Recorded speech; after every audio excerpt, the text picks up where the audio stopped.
We are today here at the Panzermuseum Munster to take a look at Jagdpanther Tactics. I already did a video on the Jagdpanther, you can check it out here. Now, what is important here?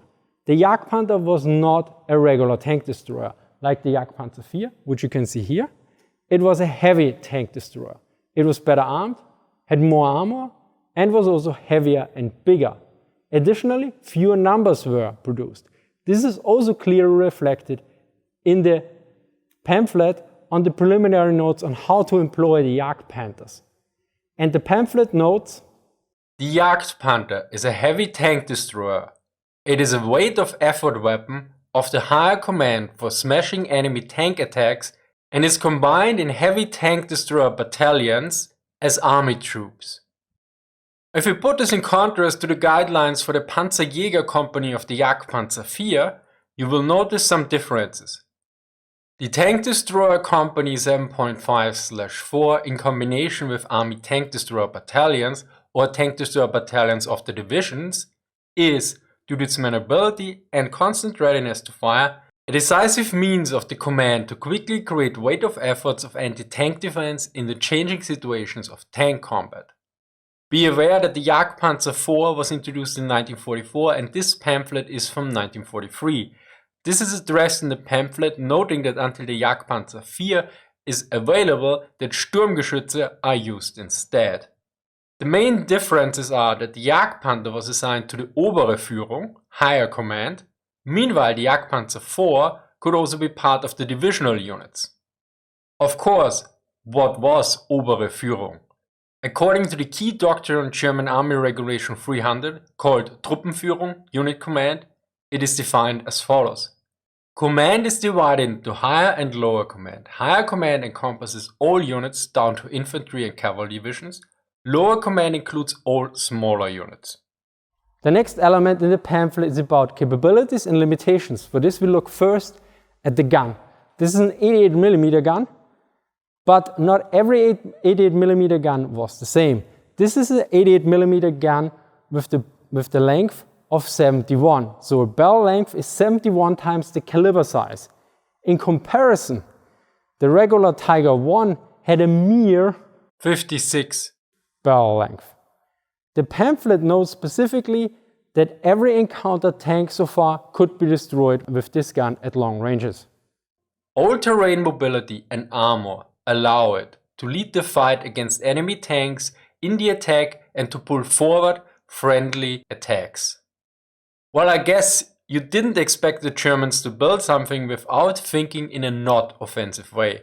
Anyway, in terms of limitations, it is noted that the lack of all-around firing, the limited possibility of close defense and limited visibility prohibit the use of Jagdpanther as a tank and make its protection by infantry or tanks necessary. Before we look at the guidelines, a short look at organization, since that is a prerequisite for a proper understanding of the following content.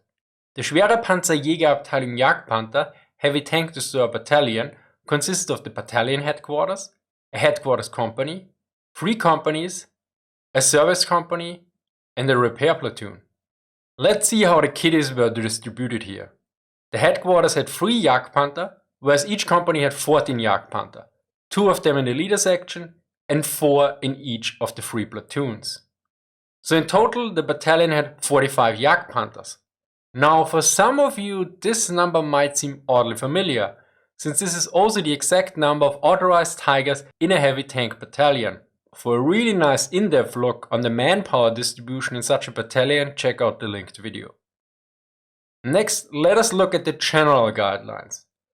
The first point is directly related to organization. It is noted in emphasis, the employment of the whole battalion is the first prerequisite for a decisive success.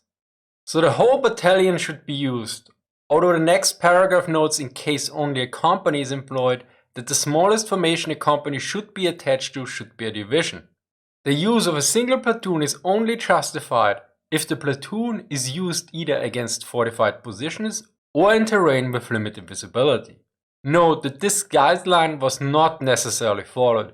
For the first action of Jagdpanthers on the 15th of June 1944, Jens and Doyle note, completely disregarding the maxim of mass employment of new weapons or even the tactical doctrine of avoiding scattered piecemeal employment of armored vehicles, the incomplete 2nd Company was ordered to be sent to the front alone. Yet back to the guidelines, it is noted in bold, the use of individual Jagdpanther is prohibited. This, by the way, is also noted in the pamphlet for the Panzerjäger IV as well. This was likely due to the fact that the Jagdpanther and Jagdpanzer had no turrets, because in the pamphlet for the use of the Heavy Tank Company from 1943 for the Tiger tanks, the wording was similar to the 1941 Medium Tank Company paragraph. Or it could also be that the regulations were formulated stricter due to various reasons. The next point notes that Jagdpanthers should be used against the concentration of the enemy tank attack once the direction of the tank has been determined. Other points note that the Jagdpanther is not an anti-tank gun and it is unsuited for security duties. Similarly, it should not be used as a self-propelled artillery, and that the usage of high explosive ammo is only justified if there are no enemy tanks, no other friendly weapons are present, and enough ammo is available. Finally, it is noted that after combat the Jagdpanther should be pulled back from the front line for maintenance and re-establishing combat readiness. The next section is about the combat method or fighting style. The first point here is combat against tanks. It is noted if the enemy has a numerical superiority that the range of the gun should be fully exploited and fire opened early at around 2500 meters. Of course, it all depends on the situation. If Jagdpanthers are in concealed positions and are not recognized by the enemy, then let the enemy tanks run up on their fire front. The fire is opened surprisingly on short distance. Concentrated fire is to be striven for. Additionally, the next point notes that during the firefight it is crucial that the mobility is fully exploited as well. Regularly changing positions and opening fire from unsuspected directions are noted to increase the effect of the fire. Similarly, outflanking is also suggested. The enemy tank attack can be bound in a fire front by a part of the Jagdpanthers, while the mass attacks and destroys the enemy tanks from the flank or rear. This is similar to how Jagdpanthers should support a friendly armored attack. They should bind the enemy tanks frontally, while the friendly tanks engage the enemy's flank or rear. Additionally, the kiddies should also protect one or both flanks. In terms of positioning, the Jagdpanthers should be in the first wave, where they should engage heavy and very heavy enemy tanks. Of course, the use of Jagdpanthers in the defense is also outlined.